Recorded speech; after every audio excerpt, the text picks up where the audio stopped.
Hey everybody, Gabe Jenkins back with you with a video that I think might be helpful, especially as we're just starting our SolidWorks careers. We're just trying to get used to how everything works. And one of the things I've told you is that everything has to be fully defined. And you know it's fully defined, you know a sketch is fully defined when all the lines turn black.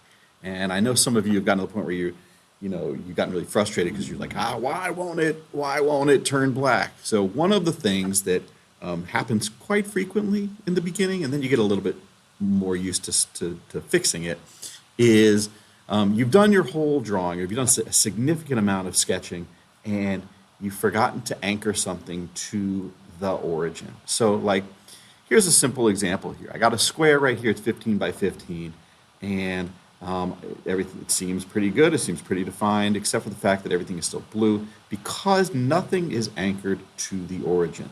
So I want to talk to you about the Move tool. And I want to show you one thing about the Move tool and then one thing that makes it a different way to just kind of move objects if you want to move them. Well, the first thing is this.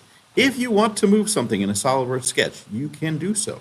You just highlight it. You can either make a rectangle around the entire thing, and you've selected all of these objects up in here. They're all part of what you just selected. Or you could do Control All, which is Control and A, which just selects everything. It's a lot of stuff I'm moving. I don't want to move this thing yet, so I'm going to leave that off. But if I wanted to just select all this stuff here and say I want to move it, and I want to move it so that something is anchored on the origin, either the center point of this square or a corner, something's anchored on that origin right there. So there's a little thing up here, Move Entities. So if you click Move Entities, which I just did, it brings you to this little box over here. So you got a couple of choices. You can either say, I want to move, these are the things you're going to move, just to be clear. And then you can either choose to move things from a place to a place. You can say, like, I want to pick this up and move it here. Or you can just say, okay, in the X to Y direction, I want to move it 10 millimeters over to the right.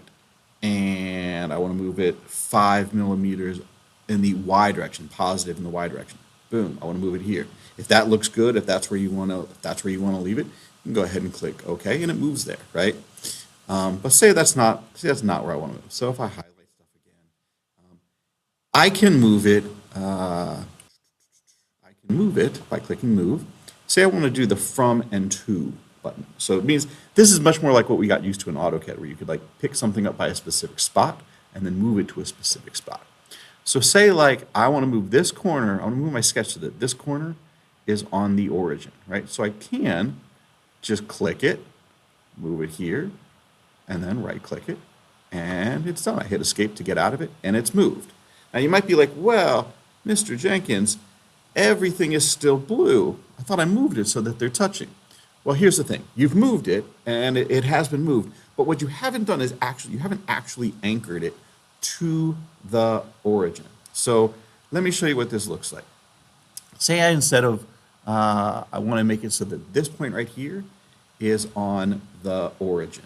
A real easy way to do it without even really using the move function is to just click the center point, Control click the origin. Let me move this actually out of the way first real quick so it's easier to see.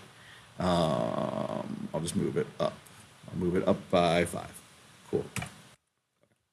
So now it's up there. Say I want to move it and I want to make it so that this right here, so I've clicked the center point there. I'm control clicking the origin. So now it asks me, how do I want these things to be related to each other? So I got the center point of that square and that thing. If I just say I want those things to be coincident, notice what happened, right?